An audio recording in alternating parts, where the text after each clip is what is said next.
Bismillahirrahmanirrahim. Assalamualaikum warahmatullahi wabarakatuh. Alhamdulillah. Wassalatu wassalamu ala rasulillah wa ala alihi wa sahbihi wa man wala wa ba'du. Faya ibadallah, usi nafsi wa iyyakum bitaqwallahi faqad fazal muttaqun. Fala tamutunna illa wa antum muslimun. Faqala ta'ala, ya ayyuhalladzina amanu taqullaha haqqa tuqatih wa la tamutunna illa wa antum muslimun. Saudara-saudariku hadirin sekalian, terkhusus barangkali seluruh dari stakeholder PT Pertamina EP, khususnya Pak Nanang Abdul Manaf, sahabat kami. Beliau sempat bersama di Libya dulu, 3 tahun terakhir tidak berjumpa. Alhamdulillah, semoga beliau dan jajaran semuanya disehatkan oleh Allah Subhanahu wa taala. Pak Alfian, Pak Khalid, ya, dan seluruhnya dan hadirin sekalian tanpa kecuali, saya bermohon pada Allah Subhanahu wa taala semoga kita senantiasa dirahmati, diberkahi dan dimudahkan oleh Allah Subhanahu wa taala. Alhamdulillah, kita baru saja menunaikan salat zuhur berjamaah. Semoga salat kita diterima oleh Allah Subhanahu wa taala. Ada 2 hal yang paling penting tentang salat ini yang ditekankan dalam Al-Quran. Pertama, kenapa salat begitu penting ditunaikan? Karena ia akan menjadi pembeda antara Khalik dengan makhluk. Jadi kalau kita ingin bedakan Tuhan dengan hamba, maka di antara titik penting perbedaannya, kata Allah langsung itu terletak pada aspek ibadah, khususnya salat. Karena itu ketika Nabi Musa alaihi salam berkenan kemudian langsung diperintahkan oleh Allah sehingga disebut dengan kalimullah yang diajak bicara dan diperkenalkan tentang esensi ketuhanan Allah, maka disebutkan perintah langsung oleh Allah untuk menyembahnya dalam bentuk salat. Al-Quran surah ke-20 Taha ayat ke-14. Kata Allah, innani anallahu la ilaha illa ana fa'budni wa aqimis salata li dzikri. Ya Musa, tidak ada Tuhan kata Allah selain saya.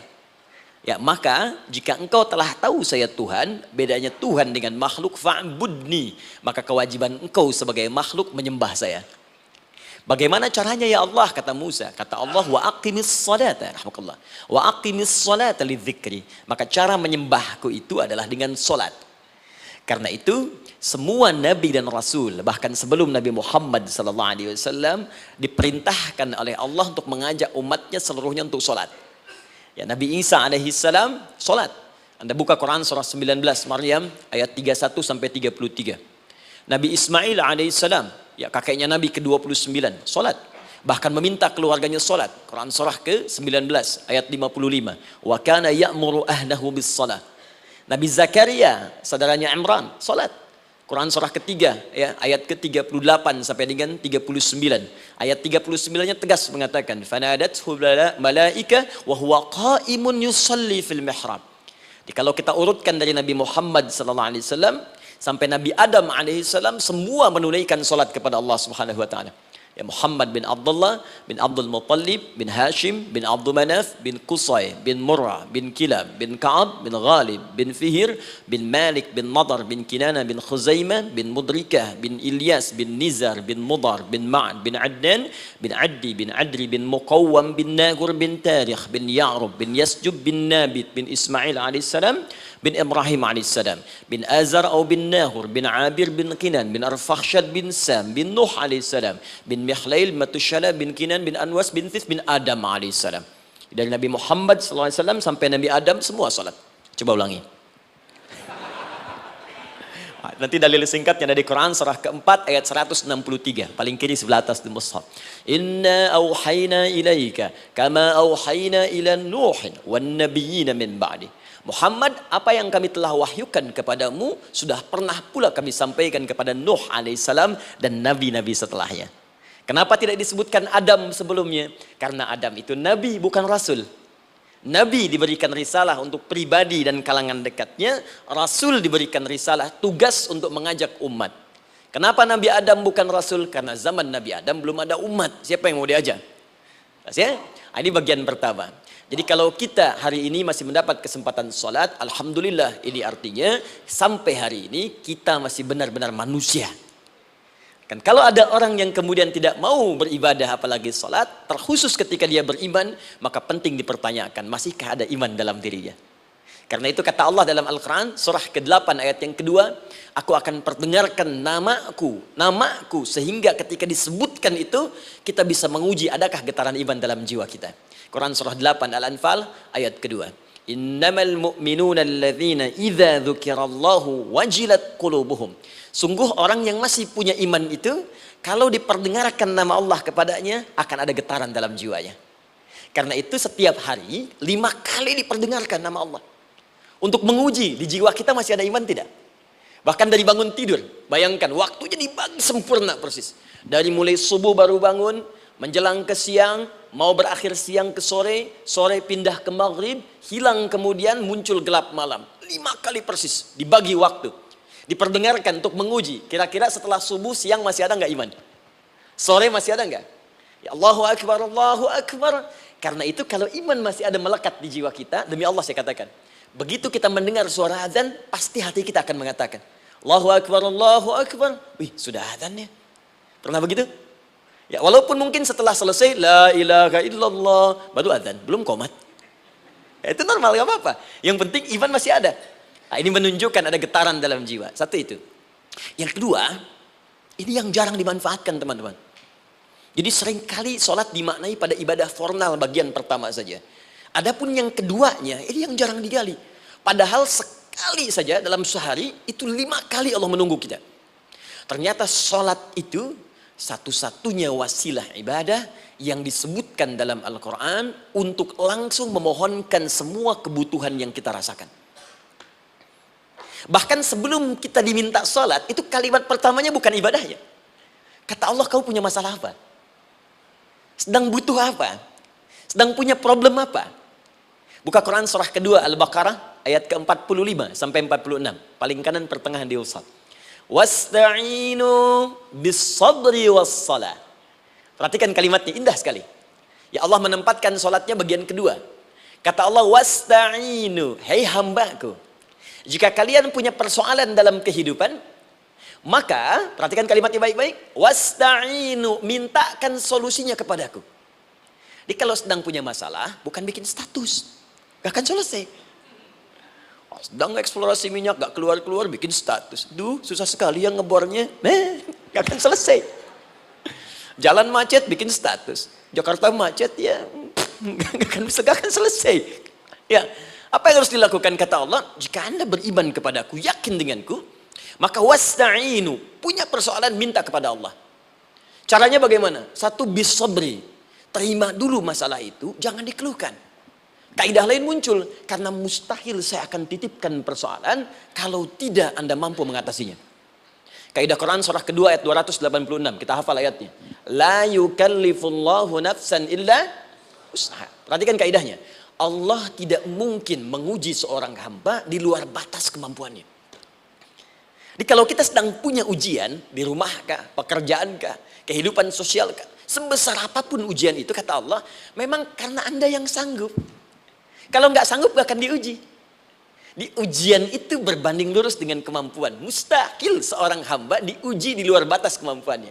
Jadi kalau Anda sekarang pun sedang punya masalah sebesar apapun, kata Allah, memang cuma kamu yang sanggup, yang lain tidak. Maka jangan mengeluh. Jangan Anda katakan, ya Allah, why me? Kenapa saya? Kata Allah, why not? Memang kamu yang mampu. Yang lain tidak. Nah, ketika Anda bisa menerima itu dengan sabar, baru datang kalimat kedua. Wassalah. Kemudian datang tunaikan sholat dan mintakan solusi kepadaku lewat sholat. Ya, sedikit ya. Lihat sini. Saya berikan sedikit uraian Al-Quran. Saya boleh menulis sini? Boleh ya? Ibu, maaf, agak jauh. Ibu kelihatan ini? Oh, belum saya tulis, bagaimana bisa kelihatan? Luar biasa. Cuma di Pertamina belum ditulis sudah kelihatan. Maaf, lihat sini. Wasta'inu. Baik, ya. Saya ingin sedikit sekali. Ini redaksi Quran itu indah sekali diksinya. Wasta'inu. Lihat sini. Kata Allah, jika Anda punya persoalan dalam hidup, maka mintakan solusi. Terima dulu masalahnya dengan sabar, karena kita dipercaya oleh Allah. Gini, cara memahaminya. Allah aja percaya dengan kita. Masa kita nggak percaya diri? Allah yakin dengan kita, kita mampu. Masa kita nggak yakin? Terima dengan sabar. Kemudian wassalah, mintakan solusinya lewat salat. Kata perintahnya dibuka dengan kalimat wasta'inu. Kalau kita ingin rubah kata perintah ini, fi'il amr, ingin dirubah ke dalam bentuk permohonan, minta, maka rubah kalimatnya menjadi nasta'in. Lihat, nasta'in. Baik. Wasta'inu, kata Allah, kalian punya persoalan, ayo minta solusi padaku. Terus kita pengen minta, ya Allah, kami ingin minta. Maka dalam bahasa Arab, kalau kita ingin merubah kalimat ini ke dalam bentuk permintaan, kita katakan nasta'in. Saya tanya pada Anda, pernah nggak dalam sholat kita mengucapkan kalimat nasta'in? Ada? Masih ingat? Baik, apa kalimatnya? Iyyaka na'budu wa iyyaka nasta'in. Perhatikan, iyyaka na'budu wa iyyaka nasta'in. Iyyaka na'budu, iyyaka, ya Allah, Engkau perintahkan aku untuk ibadah. Maka sekarang aku ibadah, sholat.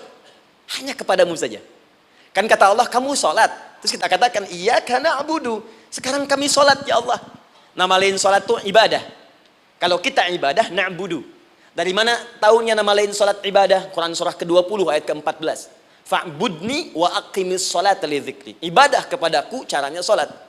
Maka saat sholat kita katakan, iyyaka na'budu. Ya Allah, Engkau perintahkan aku untuk ibadah. Sekarang aku ibadah. Wa iyyaka nasta'in. Dan sekarang aku sedang punya persoalan, ya Allah. Aku punya masalah. Aku punya problem. Dan aku yakin hanya Engkau yang pasti akan menyelesaikannya. Ketika Anda mengatakan, iyyaka nasta'in, perhatikan hadis qudsinya. Hadisnya qudsi. Ya. Al-Imam Al-Bukhari meriwayatkan, Imam Muslim meriwayatkan, An-Nasai meriwayatkan dari sahabat Abu Hurairah radhiyallahu taala anhu. Ada lagi yang dari sahabatnya Anas bin Malik. Perhatikan kalimatnya. Idza qala al-'abdu iyyaka na'budu wa iyyaka nasta'in, jika hambaku dalam salatnya benar membacanya, benar dari awal salatnya sampai dengan kalimat iyyaka na'budu wa iyyaka nasta'in, ya Allah, sekarang aku ibadah kepadamu dan sekarang aku punya persoalan. Aku mohonkan solusinya darimu. Kata Allah, hadza baini wa baina 'abdi. Ini perjanjian antara aku dengan hambaku. Wali 'abdi. Hadisnya qudsi. Wali 'abdi, kalau hambaku benar salatnya sampai kalimat ini, masalah, apapun yang dia minta sekarang, aku akan kabulkan. Aku akan kabulkan. Pertanyaan saya, berapa di antara kita yang sholat sampai detik ini, ribuan kali ruku dan sujud, yang memanfaatkan momentum ini untuk memohon? Siapa di antara kita yang ketika sholat memohon kepada Allah solusi? Jangan-jangan selama ini sholat itu hanya menjadi formalitas saja. Takbir, ruku, sujud, salam, selesai. Takbir, ruku, sujud, salam, selesai. Padahal Allah sudah menunggu hambaku, kamu itu punya masalah apa? Makanya setiap waktu dibagi 5 supaya hidup kita ringan. Subuh ke zuhur punya masalah, zuhur salat. Begitu kita mohon, tuntas masalah itu. Zuhur ke asar punya persoalan, asar salat. Dijawab oleh Allah, tuntas persoalan itu. Karena itu semua nabi dan rasul, bahkan orang soleh, ketika punya persoalan dalam hidupnya, even itu hanya menulis karya ilmiah, maka mereka akan memulai dengan sholat dan minta kepada Allah Subhanahu Wa Taala. Teman-teman kenal Nabi Zakaria? Bagus. Baik, di sana belum tulis, sudah kelihatan. Sini kenal Nabi Zakaria, alhamdulillah. Tapi nggak apa-apa. Saya ke Sukabumi, Pak. Ada yang kenal Fir'aun? Kenal Fir'aun, kenal, bagus. Sukabumi hubun dunia, suka itu hubun, bumi itu dunia. Baik. Teman-teman, Nabi Zakaria itu diuji oleh Allah. Maaf, belum punya keturunan. Dan semua nabi punya ujian. Jadi jangankan kita, nabi aja yang jelas surganya punya ujian. Ya, Anda pernah sakit, Nabi Ayub sakitnya lebih parah dari kita. Ya, Anda di keluarga belum ada keturunan, Nabi Zakaria pernah lebih daripada kita. Sampai rambutnya memutih, fisiknya sudah letih, dan menurut medis, maaf sekali, istrinya divonis tidak mungkin punya keturunan, monofus dan mandul, mustahil. Secara klinis, gak mungkin. Secara medis, tidak mungkin. Maka Allah tunjukkan satu isyarat yang sangat luar biasa. Jika Anda mendapati situasi, makhluk mengatakan ini mustahil dan sudah angkat tangan, ini tanda pertama dari Allah, langsung tinggalkan pendapat manusia, langsung memohon kepada Allah. Maka turunlah beritanya di Quran surah ketiga Ali Imran ayat 38 sampai 39. Paling kanan sebelah atas di mushaf. Sekarang perhatikan kalimatnya, saya mau sambungkan dengan Al-Fatihah tadi. Hunalika da'a Zakaria rabbah. Di mihrabnya Nabi Zakaria salat bermohon kepada Allah. Qala rabbi habli min ladunka dzurriyyatan thayyibah. Kemudian ia berdoa, Rabbi habli, ya Allah yang maha memberi tanpa batas. Ini adab pertama, kalau teman-teman mau berdoa, sebut nama Allah sesuai dengan hajat kebutuhan kita. Itu yang disebut dengan al-asma'ul husna. Di asma'ul husna itu bukan nama-nama indah yang sekedar dihafal, bukan. Tapi nama yang diberikan oleh Allah sesuai dengan kebutuhan hidup kita. Dalilnya Quran surah ke-17 ayat 110. Ya, paling kanan sebelah atas di mushaf, ke pertengahan. Ya, kata Allah, Qulid Allah. Jika Anda punya persoalan, sebut nama Allah. Allah Awir Rahman atau Ar-Rahman. Ayyamma tad'u, tapi kalau Anda ingin spesifik meminta, falahul asmaul husna. Pilih nama Allah, ia punya nama-nama yang indah sesuai kebutuhan kita. Jadi kalau teman-teman misalnya minta kelancaran rezeki, sebut ya Allah ya Razzaq. Anak mau ujian, ya Allah ya Al-Alim. Di proyek misalnya ada hambatan, ada gangguan, ya Allah ya Al-Jabbar ya Al-Malik. Ingin mudah mengatasi ujian, ya Allah ya Sabar. Minta. Ya, jangan semuanya disebutkan, nanti jadi beban. Ya, Allahumma ya Rahman ya Al-Malik ya Al-Quddus ya Sabar, gitu kan? Yang tadinya nggak punya masalah jadi punya masalah, gitu kan? Pilih salah satu. Nah, jika Anda ingin memohon pada satu hal yang mustahil menurut manusia, maka minta dengan menyebut nama Allah yang memberi tanpa batas, mustahil di dalamnya. Nama Allah tersebut namanya Wahhab. Wahhab. Ya Allah, ya Wahhab. Al-Wahhab. Kalau kita rubah dalam bentuk permintaan, maka singkat kalimatnya dengan hab. Hab. Untuk sendiri habli, untuk banyakkan hablana. Rabbana hablana min azwajina wa dzurriyyatina qurrata a'yun. Nabi Zakaria minta karena sendiri yang mengalami situasi itu, maka beliau katakan, Rabbi habli. Ya Allah, habli min ladunka. Ya Allah yang tak punya batas dalam pemberian. Mereka mengatakan aku tak akan punya keturunan. Mereka mengatakan mustahil aku punya anak. Dan aku yakin kau memberi batas tanpa memberikan pemberian tanpa batas. Aku mohon darimu saja. Darimu saja. Dzurriyyatan thayyibah, keturunan-keturunan terbaik. Innaka sami'ud du'a. Engkau pasti mendengar doa saya. Kalau pada yang maha memohon saja, maha mendengar saja tidak mengabulkan, lantas kepada siapa lagi aku mesti minta? Tapi poinnya bukan itu. Poinnya adalah ini disampaikan oleh Nabi Zakaria dalam keadaan sedang sholat. Masih berdiri dalam sholatnya. Dalam bahasa Arab berdiri disebut dengan qaimun, qaim, berdiri. Sedang sholat disebut dengan yusolli. Perhatikan ayat 39-nya. Fanadatul malaikatu wa huwa qaimun yusolli fil mihrab. Maka seketika ketika doanya selesai dipanjatkan, sholatnya belum selesai. Doanya selesai dipanjatkan, seketika datang malaikat menyampaikan, kamu dapat kabar gembira, Anda akan punya anak, bahkan namanya langsung diberikan oleh Allah, Yahya, artinya hidup. Yang mustahil menurut manusia, lahir dari rahim seorang perempuan yang divonis monopos dan mandul, kata Allah, bagiku yang gak ada yang mustahil. Jadi dan hidup dia. Kapan itu terjadi? Masih sholat dan belum selesai dalam sholatnya, dalam keadaan berdiri. Sekarang saya tanya Anda, kita membaca iyyaka na'budu wa iyyaka nasta'in dalam keadaan ruku atau sujud? Sujud, berdiri. Berdiri teman-teman. Betul kan? Dalam keadaan berdiri saat baca Al-Fatihah.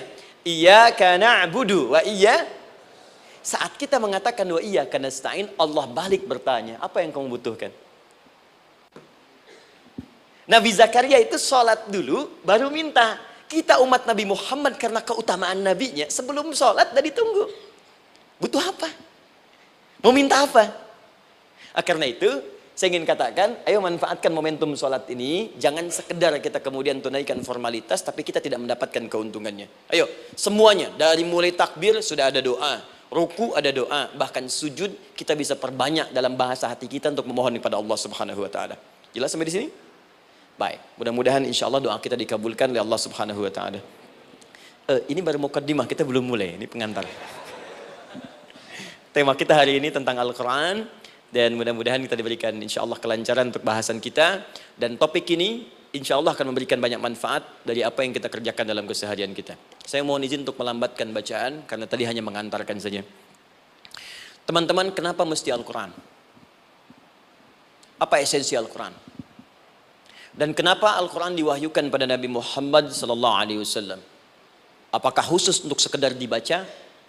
Atau ada satu nilai yang sangat penting yang justru itu mengandung nilai mukjizat yang paling dalam dari Al-Quran? Yuk kita mulai dengan Al-Quran surah kedua Al-Baqarah ayat ke-38, paling kanan sebelah atas. Disambungkan dengan Quran surah kedua ayat 185, paling kiri pertengahan di mushaf. Quran surah kedua ayat 38 dengan Quran surah kedua ayat 185.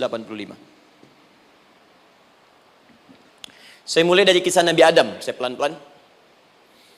Nabi Adam saat diciptakan oleh Allah, kemudian diberikan informasi bahwa beliau akan bertugas di bumi, beraktivitas di bumi.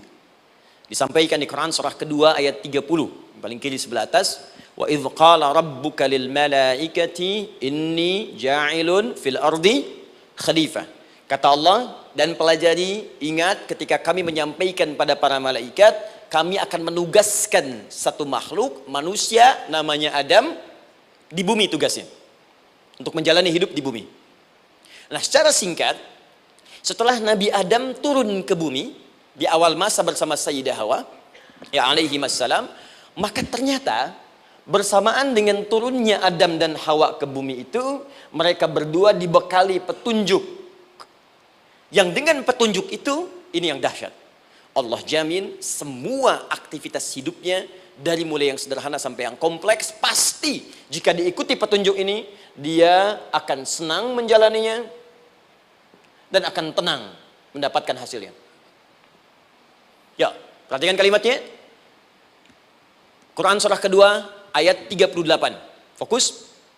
Qul nahbitu minha jami'a. Kata Allah, sekarang tiba saatnya. Adam, Hawa, turun kalian ke bumi. Kalau setan kita tinggalkan aja ya. Ini kita bahas Adam dulu. Turun kalian semua ke bumi. Fa imma ya'tiyannakum minni huda. Maka nanti sejak kalian tiba di bumi itu, aku akan turunkan satu petunjuk disebut dengan hudan namanya. Hudan. Fokus. Faman tabi'a hudaya, maka jika Anda dan keturunanmu mengikuti semua detil di petunjuk ini, fala khaufun alaihim walahum yahzanun, maka aku pastikan engkau dan seluruh keturunanmu akan menjalani hidup di muka bumi dengan tenang dan senang. Fala khauf, khauf itu gelisah, takut. Lawan dari takut apa? Tenang. Lawan dari gelisah, tenang. Kata Allah, jika Anda mengikuti tuntunan hidup yang ini, maka saya jamin semua hidupmu tenang. Walahum yahzanun, dan saya pastikan selama hidup di muka bumi itu kalian tidak akan pernah bersedih. Senang. Lawan sedih itu senang. Jadi ternyata kita itu diminta tugas di bumi itu bukan untuk dipersulit. Jadi kalau ada yang hidup sampai saat ini sedih deh, di rumah tangga sedih, di kantor nggak tenang, pasti di antara poinnya bukan nggak mampu senang, tapi boleh jadi yang hidup ini tidak membaca petunjuk kehidupannya. Anda kerja di perusahaan, teman-teman ada yang di Pertamina, ada yang di yang lain. Kalau Anda nggak ikuti petunjuk, kan pekerjaan tidak akan berlangsung dengan nyaman kan? Kalau Anda nggak ikuti aturannya, bagaimana bisa mengerjakan petunjuk itu dengan nyaman? Maka apalagi hidup yang kompleks, kata Allah, sejak Adam saya turunkan, sudah ada petunjuk kehidupan, saya namakan dengan hudan. Anda ikuti petunjuk ini, maka langsung jaminan dari Allah, semua yang Anda jalani dalam hidup, pasti saya jamin senang dan tenang. Petunjuk ini disebut apa? Hudan. Nah, agak cepat. Di setiap masa, Nabi Adam selesai hidupnya, generasi kemudian berkembang, datang lagi Nabi Nuh, sampai ke Nabi Muhammad SAW. Perhatikan baik-baik. Setiap berganti generasi akan turun hudan sesuai dengan kebutuhan masyarakatnya pada saat itu. Baik, Nabi Musa menerima kitab apa namanya? Nabi Musa, Taurat. Taurat disebut hudan dalam Al-Quran. Muncul Nabi Musa, kitabnya disebut Taurat. Perhatikan baik-baik. Tahukah teman-teman ketika Taurat disebutkan dalam Al-Quran? Buka Quran surah ke-17. Ya, ayat yang kedua. Wa ataina Musal kitaba. Kami berikan kepada Musa kitab. Lihat. Wa ja'alnahu hudan li bani Israil. Dan kitab yang kami berikan itu, yang disebut Taurat, Ali Imran ayat yang ketiga. Wa anzalat Taurat wal Injil. Kami berikan Taurat kepada Musa. Nah, saat Allah turunkan Taurat itu, hudan li bani Israil. Isi Taurat ini adalah petunjuk kehidupan khusus untuk Bani Israel saja. Umatnya Musa. Jadi kalau umat Nabi Musa mengikuti petunjuk hudan, Taurat ini, kata Allah, saya jamin semua hidupnya tenang dengan senang. Nabi Isa turun Injil. Injil disebut hudan dalam Al-Quran. Dan yang terakhir, saya cepat karena waktu kita terbatas. Ketika Allah menurunkan Nabi Muhammad SAW dan dipilih sebagai Rasul, maka saat yang bersamaan beliau pun diberikan petunjuk untuk umatnya. Dan dahsyatnya, petunjuk itu pun disebut dengan hudan. Buka Quran surah kedua, ayat 185. Syahrul Ramadan alladzi unzila fihi al-Quran. Di bulan Ramadan itu, kata Allah, saya turunkan Al-Quran. Kenapa saya turunkan Al-Quran? Hudal linnas. Saya jadikan Quran ini sebagai petunjuk, pedoman hidup linnas, bukan terbatas untuk satu komunitas, tapi untuk seluruh manusia sampai kehidupan berakhir. An-Nas disebutkan 241 kali dalam Al-Quran, menunjuk pada semua manusia tanpa kecuali. Ini bedanya Al-Quran dengan kitab sebelumnya. Taurat hanya untuk kalangan tertentu saja. Jadi selesai nabinya, selesai kitabnya. Injil hanya kalangan tertentu saja. Nabinya selesai, selesai kemudian misinya. Tapi Al-Quran tidak. Ini kalimat pertama langsung dari Allah. Walaupun nabinya wafat, tapi karena Al-Qurannya didesain oleh Allah untuk seluruh manusia sampai kehidupan berakhir, maka pasti Al-Quran itu di setiap masa akan mampu dijadikan pedoman dalam kehidupan. Nah, jadi prinsip pertama, ketika Allah menurunkan Al-Quran, sebenarnya tujuan utamanya bukan sekedar dibaca. Bukan. Tapi di dalamnya itu ada petunjuk hidup, Pak, Bu. Dan yang buat, yang menciptakan kita. Bukankah Anda kalau ingin memperbaiki sesuatu akan datang kepada penemunya, penciptanya? Anda punya handphone, ada masalah, kan datangnya ke counter handphone. Anda punya mobil, ada persoalan, bukankah datangnya ke dealer? Sekarang kita ingin tahu persoalan hidup kita. Ingin tahu gambaran hidup kita. Ingin tahu misi dan visi hidup kita. Kemana kita kemudian bertanya? Pada pencipta kita. Nah, kata Allah, ketika saya utus manusia pertama kali ke bumi, saya sudah turunkan bagaimana cara menjalani kehidupannya. Dan ternyata berita baiknya untuk kita diberikan oleh Allah satu petunjuk utuh, langsung disebutkan, isinya disebut dengan Al-Quran. Jadi dari Al-Fatihah sampai dengan An-Nas, dia bukan bacaan biasa. Semua di dalamnya ada petunjuk kehidupan kita dari mulai bahkan dalam kandungan sampai kita wafat kepada Allah Subhanahu wa taala. Kalau diikuti petunjuk ini, langsung turun jaminan dari Allah. Hidup kita pasti akan tenang dan nyaman. Saya bacakan cepat ya. Tapi nggak usah ditulis, nanti kalau teman-teman agak terlambat mengikutinya, Anda buka kembali rekamannya, Anda boleh runtutkan kembali. Saya baca cepat saja, dan ini insya Allah Anda hanya akan temukan dalam Al-Quran. Nanti saya berikan rahasia di akhir sebelum kita akhiri. Yuk, satu, Anda silahkan bandingkan dengan buku manapun, referensi manapun, Anda hanya akan temukan dalam Al-Quran. Dari sejak sebelum lahir, bagi perempuan yang tengah mengandung, langsung Allah berikan tuntunan bagaimana agar kandungan itu berjalan dengan sehat, nyaman, dan mudah ke persalinan. Quran surah ke-7 ayat 189. Perkembangannya bisa diamati dan dicek kemudian, ya baik ke dokter atau yang lain. Nanti perkembangannya disebutkan di Quran surah ke-22 ayat ke-5. Dirinci lagi di Quran surah ke-23 ayat 11 dari 9 sampai dengan 13. Kemudian mulai terlahir, dari lahiran diberi petunjuk oleh Allah. Nih, berikan ASI, maksimal 2 tahun. Kalau ingin berhenti sebelum 2 tahun, boleh, begini caranya. Quran surah kedua ayat 233.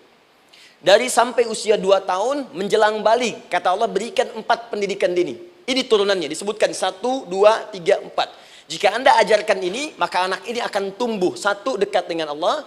2, dijamin taat pada orang tuanya. 3, dia akan baik dengan lingkungannya. Dan 4, dia akan bertahan dalam kebaikan sampai dia dewasa. Quran surah ke-31 ayat 13 sampai dengan 19. Usia 7 tahun, ya mulai dia balik misalnya, dia akan mulai belajar. Bagaimana cara belajar yang baik supaya cepat paham, gampang mengerti. Turun Quran surah ke-9 ayat 122. Amalannya di Quran surah 96 ayat yang pertama. Kemudian rinciannya diturunkan di Quran surah kedua ayat 282 di ujung ayatnya. Lalu bagaimana mencari sekolah yang bagus, majlis yang baik, guru-guru yang baik, diturunkan Quran surah ke-58 ayat ke-11. Dicontohkan tentang Maryam dan Nabi Isa alaihissalam di Quran surah ketiga ayat 35 sampai dengan 37. Naik lagi, dia mulai dewasa, ya, mulai bergaul, bahkan kadang-kadang merantau, punya tempat komunitas berbeda. Bagaimana supaya dia bergaul tidak terpengaruhi lingkungan yang tidak baik. Maaf ya, kadang-kadang ibu yang sudah mengandung, melahirkan, ayah mencari nafkah, tiba-tiba anak pergi bahkan ke kampus, ke sekolah, dapat teman yang gak bagus, pulang-pulang mengecewakan Anda. Bagaimana menemukan tempat-tempat yang baik untuk bisa menjaga perilaku anak ini? Ditemukan nanti di Quran surah ke-49 ayat ke-13-nya.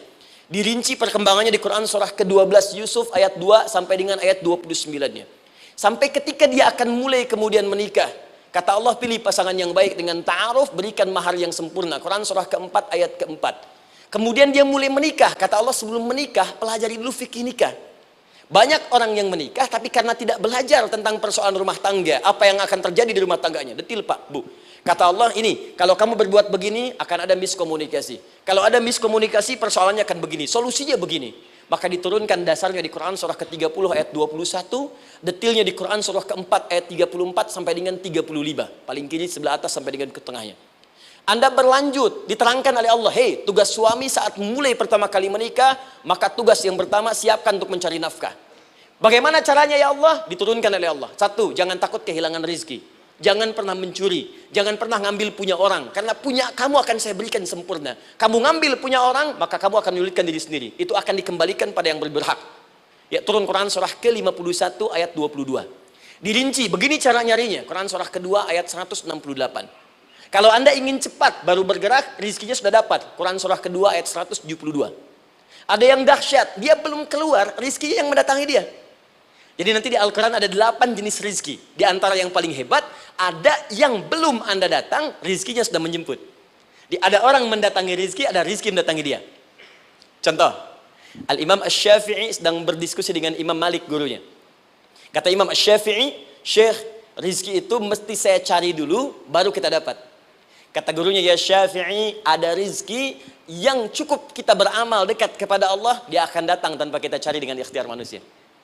Kata Syafi'i, mustahil. Kata Quran kan kita kerja dulu, baru datang. Kata Imam Malik gurunya, kamu yang belum sampai, kita amalkan ini, rizki datang. Maka berhenti sampai di situ, Imam Syafi'i pamit, di jalan tiba-tiba, beliau mendapati ada panen anggur, Pak, Bu. Terus dipanggil sama yang punya kebun.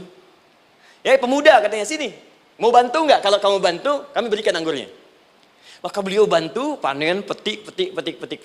Sampai setelah selesai diberikan anggur yang besar-besar, hanum. Senyum, senang beliau.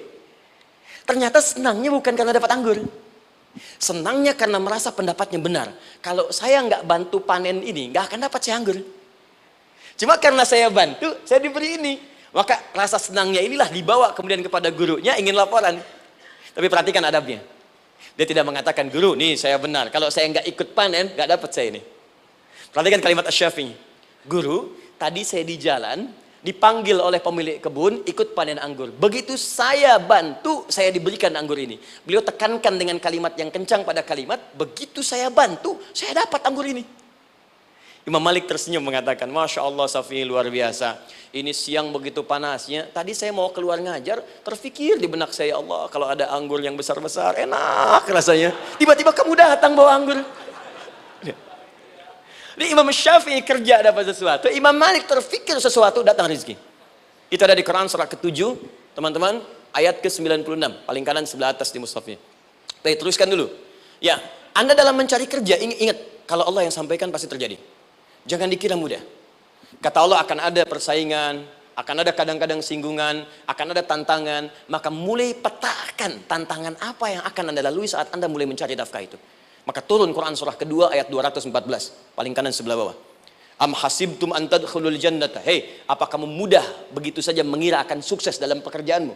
Bahkan bisa diartikan surga, ingin masuk surga.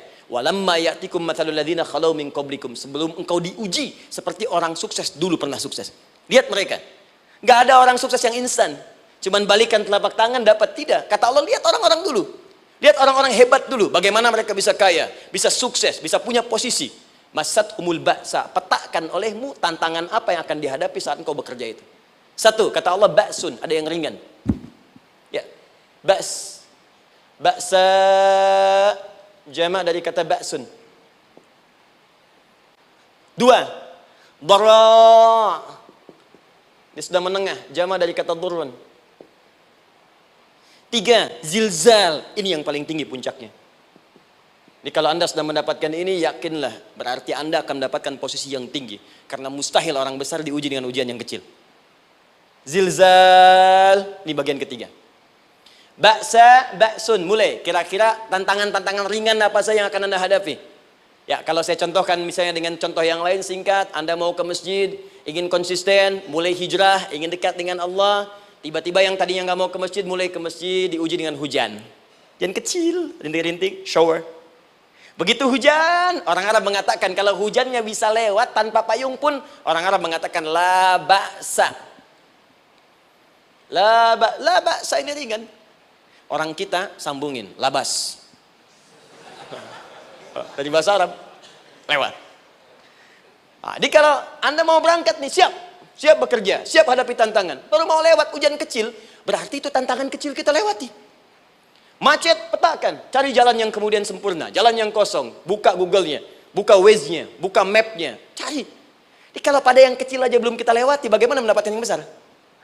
Anda mau ke masjid, dikasih hujan kecil, mau berangkat gak jadi. Papa, kenapa gak jadi? Hujan mah, kan ada payung, takut riak. Tuh. Setelah itu darwa, maaf, tantangan fisik. Kadang-kadang mulai ke fisik, mulai mengganggu. Ya, maaf, dirincikan kemudian oleh Al-Quran. Turun Quran surah ke-21. Ayat 87 sampai 88, kisah Nabi Yunus alaihissalam. Yunus beraktivitas, bekerja, bukan berarti nggak ada tantangan. Kadang-kadang dibawa, kadang-kadang diusir, kadang-kadang Anda dapat misalnya proyek, kadang-kadang sudah mulai, masukkan tender, tiba-tiba gagal, diserobot orang, kadang-kadang orang yang dapat, Anda yang ngajukan, itu biasa. Kata Allah itu biasa, bukan cuma Anda, yang lain pun ada. Bukankah Allah ajarkan kisah Sayyidah Hajar alaihissalam dengan Ismail? Bukankah bolak-balik naik Safa Marwah, kadang di atas, kadang di bawah, kadang lihat peluang sampai Marwah ternyata bukan air. Terkadang Anda yang bekerja, tim yang lain yang mendapatkan karena kerja keras Anda bisa jadi terjadi. Bukankah yang kerja keras Hajar yang dapat Ismail?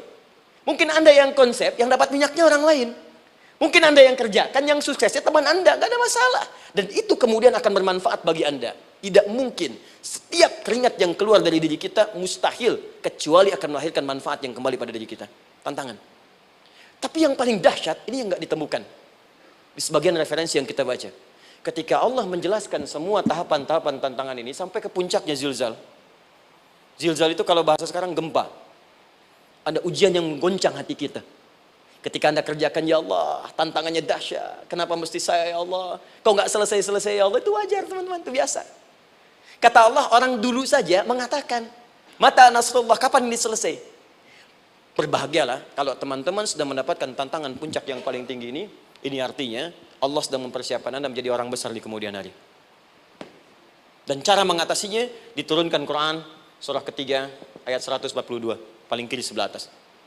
Perhatikan dahsyatnya. Yang pertama diterangkan tantangannya, yang kedua dijelaskan cara mengatasinya. Saya mau berhenti sampai di titik ini, nanti saya terangkan cara berinteraksi dengan Al-Quran. Ya, perhatikan baik-baik. Kata Allah, jika kelak engkau sudah bisa memetakan tantangan ini, maka siapkan solusi untuk mengatasinya. Ayatnya dibuka dengan kalimat yang sama persis. Saya pernah sampaikan teori ini di dua perusahaan besar di Indonesia.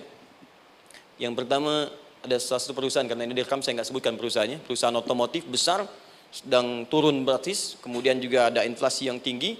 Terus saya terangkan teori Quran. Dia praktekkan berhasil, Pak. Padahal saat itu saya presentasi di depan non-muslim. Non-muslim. Sales-sales se-Indonesia dikumpulkan, saya bedah tentang ini. Dan mereka berhasil. Sampai sekarang naik lagi. Yang kedua sama, ini direkturnya juga non-muslim. Tapi nggak apa-apa, kita diskusi. Dan mau mendengar teori ini. Dan praktekkan, naik. Ya, dulu di satu perusahaan minyak juga.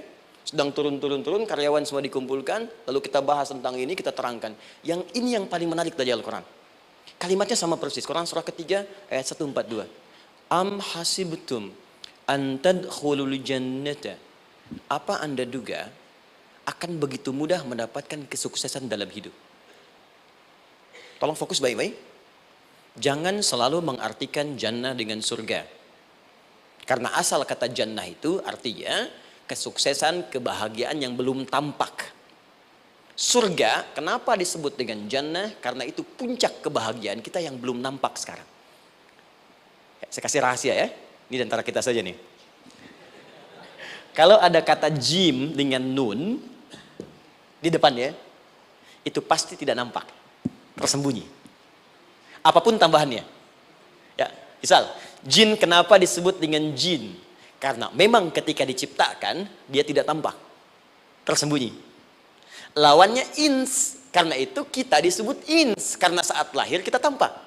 18 kali disebutkan dalam Al-Quran. Ya ma'syaral jinni wal ins, wa ma khalaqtul jinna wal ins. Jadi jin disebut jin karena memang fitrahnya tersembunyi, nggak nampak.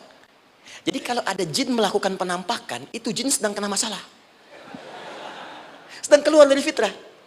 Sama dengan manusia, harusnya tampak. Jadi kalau ada manusia yang senang sembunyi-sembunyi, dia sama dengan, bukan saya yang bilang, sedang punya masalah. Ke kantor, sembunyi-sembunyi, hati-hati Pak Alfian tuh. Biasa ada pintu depan, masuk pintu belakang. Suami di rumah, buka WA, sembunyi-sembunyi, Bu hati-hati tuh. Pulang lewat pintu belakang, berarti sedang punya persoalan dalam hidup. Setiap ada jim dengan nun, pasti tersembunyi. Ibu punya janin, rahim, dalam rahim ada janin. Kenapa disebut dengan janin? Jim, nun, ya, nun. Karena sosok itu belum nampak dalam pandangan kita. Nanti kalau sudah lahir, baru tampak. Jannah, kenapa disebut jannah? Karena belum tampak dalam pandangan kita. Nanti kelihatan. Karena itu dalam Al-Quran, kata jannah itu tidak dikhususkan dengan surga. Tidak dikhususkan dengan surga. Kadang-kadang menunjuk aspek kesuksesan yang belum tampak. Anda mau ngebor minyak, minyaknya belum tampak. Belum kelihatan. Anda mau kerja, ya hasilnya kan belum tampak. Baru ikhtiar sekarang. Karena itu orang Arab disebut kaya kalau mereka mendapatkan kebun yang tak tampak sebelumnya. Kebun anggur, bukan kurma, kalau kurma banyak. Kebun anggur, ada apel, ada jeruk, sampingnya ada sungai-sungai, disebut dengan jannah. Ya, kalau punya unta, nggak kaya di Arab, biasa. Karena yang kelihatan padang pasir, unta, hitam, merah, biasa. Tapi kalau sudah punya kebun, kebun anggur, yang sulit di padang pasir ada kebun, itu baru disebut kaya. Karena itu orang Arab kadang mengartikan jannah dengan aspek kesuksesan yang belum tampak. Diartikan dengan kebun anggur, kebun apel, dan macam-macamnya. Perhatikan, am hasibtum an tadkhulul jannah. Apa Anda duga ingin sukses itu begitu mudah? Sukses jadi tidak. Walamma ya'lamillahu alladhina jahadu minkum wa ya'lamas sabirin. Perhatikan baik-baik. Sebelum Allah memastikan pada diri Anda terdapat dua hal yang paling utama untuk mengatasi tantangan tadi. Satu, jahadu. Kesungguhan. Serius. Jadi kalau mau sukses, mesti serius. Kerja serius. Cintai pekerjaan Anda. Ya, belajar anak-anak serius. Pastikan belajar dengan serius. Jangan cuma anak-anak duduk paling belakang, nggak pernah nanya, kadang ngantuk, pulang. Ujian, besoknya mau ujian, baru belajar. Ya, sistem SKS, sistem kebun. Ya, kadang-kadang sejam, Bu, Pak. Saya pernah ada orang di luar ngadu waktu di Libya, Ustaz, gimana ini orang Indonesia? Kenapa? Saya belajar 3 bulan. Besok mau ujian. Teman antum orang Indonesia pinjam catatan saya baru semalam. Dia dapat 8, saya 7,5. Saya bilang, Anda belum tahu sistem SKS itu. Baik, ya. Tapi itu bukan solusi. Begitu ujian selesai, ilmu lupa. Itu poinnya. Jadi kalau hanya sekedar ilmu dipakai untuk ujian, pada prakteknya nggak akan terpakai. Ini banyak anak sekolah sekarang hanya belajar untuk ujian saja. Padahal kalau dipraktekkan, kadang kaitan dengan agama tinggi, Bu, Pak. Fisika itu dengan agama itu tinggi. Gaya F1 sama dengan F2, gaya gerak sama dengan gaya dorong. Gaya sedikit, maka keluarnya sedikit. Pukul kencang, bunyinya kencang. Imannya kalau kuat, amalan jadi banyak. Iman sedikit, amal pun sedikit. F berbanding lurus dengan P, hukum Pascal. Gaya berbanding lurus dengan tekanan. Masuk bab akhlak. Makin banyak gaya, makin banyak tertekan. Nah itulah. Gaji 5 juta, gaya 10 juta. Kan? Ini serius. Serius. Di divisi apapun Anda, saya 3 sepekan lalu lah takziah ke tempatnya yang Habibie, terus diminta tausiah di sana.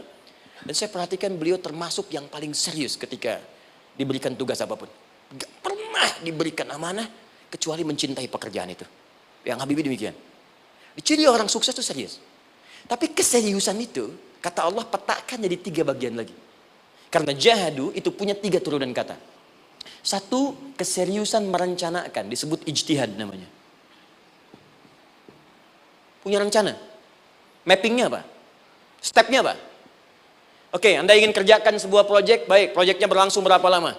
Target kita apa? Jangka panjangnya, menengahnya, jangka pendeknya. Kemudian apa tantangan yang akan dihadapi di setiap tahapan-tahapannya? Selesaikan.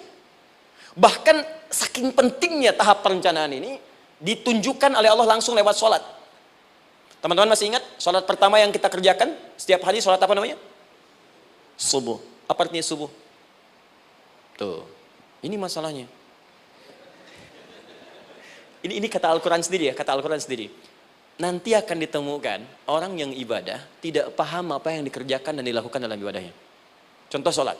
Kata Allah akan ada orang sholat yang saat sholat tidak mengerti apa yang ia baca dan dia lakukan dalam sholatnya. Jujur tanyakan pada diri kita. Sampai detik ini, dari sekian ribuan kali ruku dan sujud, berapa persen bacaan sholat yang kita pahami? Jangan-jangan kita ruku tapi nggak ngerti yang dibaca.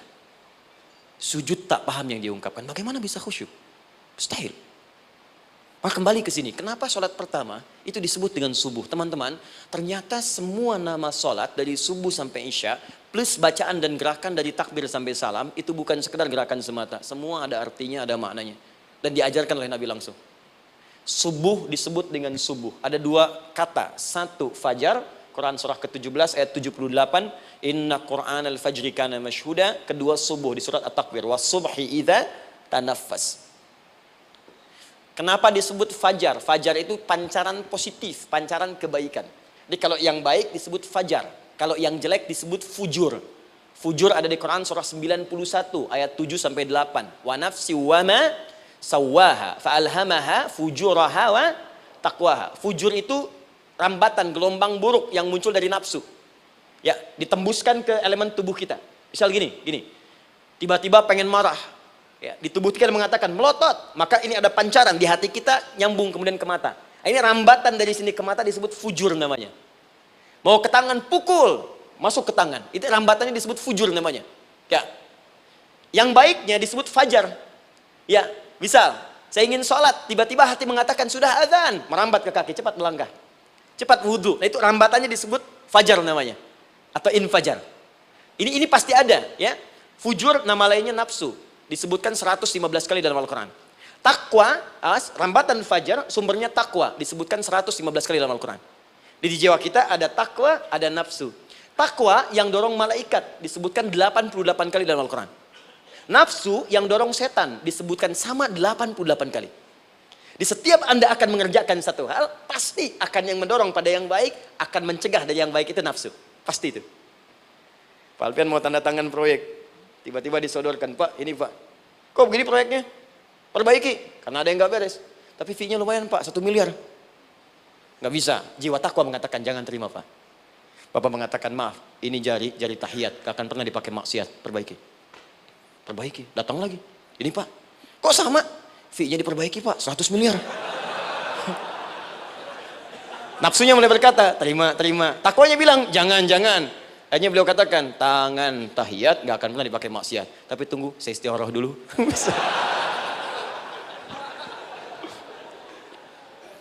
Nah, waktunya, ini salatnya disebut fajar. Kenapa disebut fajar? Karena saat kita tidur, terus dengar suara azan, Allahu Akbar, maka memancar dari iman kita, rambatan untuk merespon suara itu. Bangun kita untuk menunaikan salat.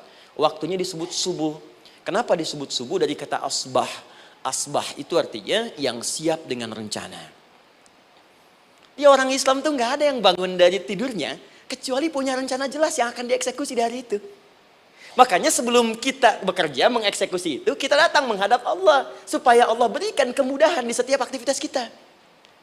Coba lihat manajemen Nabi. Bukankah sebelum tidur beliau istighfar dulu? Dirinci pekerjaannya, dicatat yang akan dikerjakan besok, istighfar 70 kali, 100 kali, sehingga dengan istighfar saat tidurnya tenang. Coba kita biasakan. Ada yang baca Quran, ada yang istighfar. Kalau nggak percaya silahkan cek. Begitu Anda lakukan, tidurnya enak.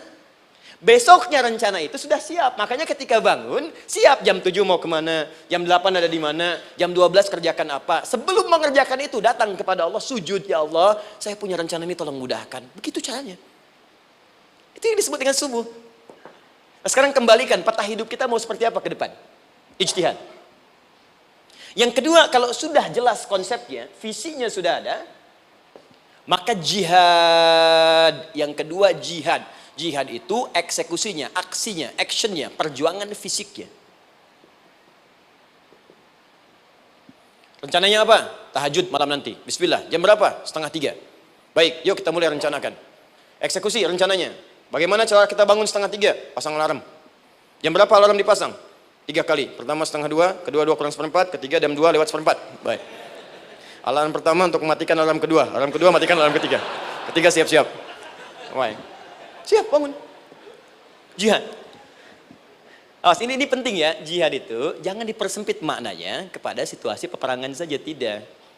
Banyak jihad itu luas sekali medannya. Karena jihad itu perjuangan fisik. Dan maaf sekali, dalam konteks perang pun bukan menyerang orang. Tapi membela diri saat diserang. Di Islam itu bukan agama ekspansi. Cek di sejarah, nggak ada Islam menyerang. Yang ada itu membela diri saat diserang. Atau saat orang lain dizalimi dan kita diminta untuk terlibat, kita membantu. Ini bukan dalam konteks sekarang yang banyak dibincangkan, tembak orang, bom orang, nyerang orang, bukan. Itu waktu kejadian bom Tamrin itu pertama, saya di Lampung posisinya. Itu begitu meledak, duar. Pertanyaan pertama Pak di Majelis Taklim, Ustadz, apakah bom di Jalan Tamrin termasuk jihad fisabilillah? Saya bilang, Pak, sependek pengetahuan saya, jihad fisabilillah itu jihad di jalan Allah, bukan di Jalan Tamrin. Kaidahnya beda. Nah, misal mencari nafkah itu jihad. Cari nafkah jihad. Quran surah keempat ayat 34, paling kiri sebelah atas. Tugas pertama ketika menikah kata Allah, ar-rijalu qawwamuna 'alan nisa. Setiap lelaki itu diminta oleh Allah untuk mengatur bagian rumah tangganya. Jadi pemimpin di rumah tangganya. Ya bima faddalallahu ba'dahum 'ala ba'din, karena diberikan kemampuan untuk memimpin. Di pemimpin itu ada di suami. Dan ciri khas pemimpin, Bu, biasanya ciri khas pemimpin apa, Bu? Bukan tegas, bukan. Ciri khas pemimpin itu tidak mau dipimpin. Makanya kalau ada sesuatu, masukkan lewat usulan, jangan beri saran. Kalau saran susah, itu pemimpin. Baik, tapi yang paling luar biasa kata Allah, perhatikan kalimatnya indah sekali. Wabima anfaqu min amwalihim. Saya berikan tugas untuk mencari nafkah. Ketika seorang lelaki bertugas mencari nafkah, ingat ya, konteks apapun, kalau perempuan nanti bekerja bukan nafkah poinnya. Bisa hobi, ya, bisa aktivitas, tapi nafkah kalau sudah menikah itu ada pada suami. Perempuan tidak. Kalaupun tidak dilarang perempuan bekerja, tidak. Sayyidah Aisyah mengajar, ada yang para sahabiah jadi perawat, ya, ada yang pengajar. Banyak dulu sahabat Nabi yang perempuan mengajar. Ya, kan ada pelajaran-pelajaran khusus perempuan. Ya, ada bagian perawat, ada dokter. Ini kan yang ngandung perempuan, masa yang periksa laki-laki? Ya, ada bagian perempuan tertentu, itu silahkan bekerja boleh. Tapi nafkah laki-laki. Begitu lelaki meniatkan pekerjaannya karena Allah untuk mencari nafkah, itu setiap langkahnya jihad fisabilillah. Wafat, syahid.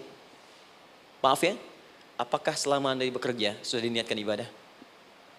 Jangan-jangan cuma kerja aja. Kalau cuma kerja, apa bedanya Anda dengan yang belum beriman? Anda wafat juga. Kerja di gedung yang sama. Berangkat menemukan kemacetan yang sama. Apa bedanya iman kita dengan yang lain? Satu. Kita pasti wafat. Pasti pulang. Dan kita nggak bisa pilih. Ya, nggak bisa pilih. Antum bisa duluan, saya belakangan mungkin. Atau ditukar, saya belakangan, Anda duluan mungkin. Atau memang saya bisa duluan. Ya, duluan menyolati Anda. Oke, paham ya? Jadi ibu di rumah jihad, Bu. Pada anak, perawat, mengandung itu sudah jihad. Jadi kalau wafat dalam proses saya melahirkan atau sedang mengandung itu syahid. Itu jelas nggak ada perbedaan pendapat. Anak-anak yang sekolah niatkan ibadah, Bu, Pak. Mohon maaf ya, mesti ada bedanya. Iman kita di rumah, mesti itu terpancar kepada anak-anak. Ajarkan mereka sekolah yang baik. Pilih sekolah yang mengajarkan sholat, mengajarkan baca Quran. Sekarang banyak kok. Fisikanya bagus, Qurannya bagus. Kimianya bagus, sholatnya juga bagus. Cari, kalau bisa dunianya bagus, akhirat bagus, kenapa hanya pilih dunia saja? Siapkan. Itu jihad. Terakhir, tidak mudah mengeksekusi ini. Pasti ada tantangan yang ketiga. Namanya mujahadah. Mujahadah. Tantangan mengatasi gejolak jiwa. Kadang-kadang malas, capek, ya, belum eksekusi dilakukan, sudah berdebat pada yang tidak penting, sehingga tidak menghasilkan kesimpulan. ragu-ragu, khawatir, maka atasi semua itu. Turun Quran surah kedua ayat 216. Kutiba alaikumul qitalu wa huwa kurhul lakum. Kalau engkau sedang tidak nyaman, maka perangi ketidaknyamanan itu jika engkau ingin mendapatkan kesuksesan yang telah engkau cita-citakan. Asa an takrahu syai'an fa huwa khairul lakum. Boleh jadi apa yang engkau tidak rasakan sekarang, engkau rasakan gak enak, gak nyaman, di balik itu Allah sedang siapkan sesuatu yang lebih baik untukmu. Wa asa an tuhibbu syai'an fa huwa syarrul lakum. Mungkin yang engkau harap-harap sekarang boleh jadi itu belum baik untukmu sekarang. Allahu ya'lamu wa antum la ta'lamun, karena Allah lebih tahu masa depan, engkau pikiranmu pendek sampai di sini saja. Maka teman-teman sekalian, kembalikan lagi, tidak pernah Anda akan temukan dalam Al-Qur'an kecuali bimbingan hidup yang semuanya nyata. Silahkan cek. Itu baru pekerjaan. Belum ibu di rumah, ibu capek merawat anak, kadang mengeluh, kadang nangis. Turun Quran surah ke-17 ayat 23. Kadang-kadang ada beda pendapat dengan suami, Quran surah ke-4 ayat 34 sampai 35. Masalah kondangan saja Pak, bisa beda pendapat. Ya. Ya Pak, kan ada family gathering malam, Mama pakai baju apa ya? Hijau apa yang biru? Masya Allah, kata Anda biru bagus mah. Kata Mama kayaknya hijau deh Pak. Tuh. Nanya tapi udah punya jawaban. Ya, bagus kalau dipakai, begitu keluar kuning. Naik lagi, Anda udah 40 tahun, anak masih ada, turun Quran surah ke-46 ayat 15. Kemudian naik lagi sampai Anda sepuh, sampai kembali ke keadaan tidak normal seperti anak-anak lagi, Quran surah ke-22 ayat ke-5. Sampai ada amalan, kalau Anda jangan kira Anda akan hidup selamanya, Anda pasti wafat. Quran surah ke-3 ayat 185. Bahkan diajarkan kalau wafatnya ingin enak, begini caranya. Pelajari Pak, jangan cuma dunia, kita akan meninggal. Ini ada di Quran, kalau pengen meninggalnya enak, begini caranya. Ya kalau nggak percaya silahkan amalkan, nanti kita akan lihat di akhir. Ya. Betul, akan kelihatan. Quran surah ke-89 ayat 27 sampai 30. Kalau kalian nggak pelajari ini, silahkan kata Allah, saya berikan yang ini yang kedua sambil dipukulin malaikat. Quran surah ke-8 ayat ke-50. Sampai di alam kubur dijelaskan, kalau nanti Anda wafat, Anda pindah ke alam kubur, kalau ingin di kuburnya terang, nyaman, banyak rezekinya, lakukan amalan Quran surah ke-3 ayat 169 sampai 172. Tapi kalau Anda abai, Anda akan seperti Firaun dulu. Tiap pagi sampai petang ditampakkan neraka. Quran surah ke-40 teman-teman sekalian disampaikan oleh Allah langsung ya, dari ayat 45 sampai 46 ya. Sampai terjadi kiamat disampaikan Quran surah ke-75. Sampai dihisab, ada yang masuk surga tanpa hisab, Quran surah kedua ayat 25. Ada yang masuk neraka tanpa hisab. Ada. Kan yang kita tahu surga aja, masuk neraka tanpa hisab ada. Quran surah 18 ayat 99 sampai dengan 100. Sampai disebutkan surga yang paling indah nomor 1 bersama Nabi dan orang-orang soleh. Jadi kalau Anda masuk sini, tetangga Anda semua Nabi. Ya, depannya Nabi Ibrahim, belakangnya Nabi Musa misalnya, samping kirinya Nabi Yusuf, ya, samping kanan Nabi Muhammad SAW. Itu cuma 3 golongan, orang soleh, para syuhada, orang-orang jujur dalam kehidupan dunianya. Jadi kalau Anda jadi pekerja yang jujur, taat kepada Allah, Anda berpotensi masuk surga bersama semua Nabi dan Rasul yang pernah diutus. Ya. Baik, itu ada di Quran surah ke-4 ayat ke-69.